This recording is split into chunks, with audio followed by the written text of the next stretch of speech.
In a civilized society, we train people to be polite, courteous, and respectful. But let's be honest, some people never got that training or it just didn't stick. In fact, the people who occupy the highest social, ethical, or moral rungs are often the best trained to be courteous. But ironically, that polished politeness is exactly what makes them prime targets for people playing by a completely different set of rules. When you operate with a strict code of ethics and mutual respect, you are playing a cooperative game. But when you cross paths with someone whose mindset is purely transactional or predatory, your courtesy is easily weaponized against you. They misinterpret your grace as weakness, using your reluctance to create a scene as an invitation to take advantage.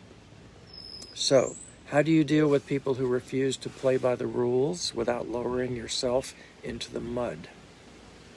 You don't abandon your standards. You adopt strategic armor. First, shift from traditional politeness to clinical neutrality.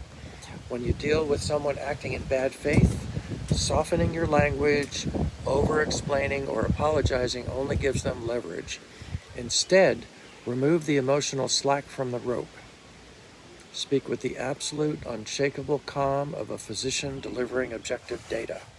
You aren't being rude, you are simply being precise and unmovable. Second, establish ironclad boundaries immediately. People who take advantage always test the waters with small boundary infractions first.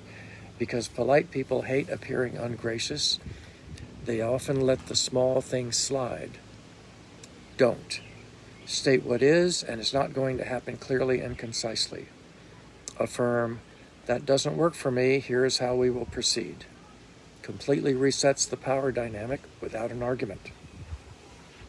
Finally, practice logical detachment. When someone acts in bad faith, it's easy to feel resentful, but their behavior is an indictment of their flawed playbook, not your intelligence.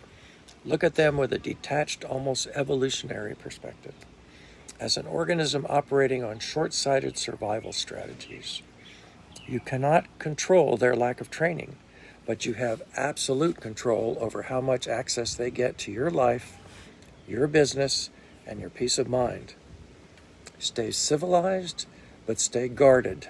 This is how you maintain your state of grace in the face of absolute rudeness. You don't let their chaos dictate your character.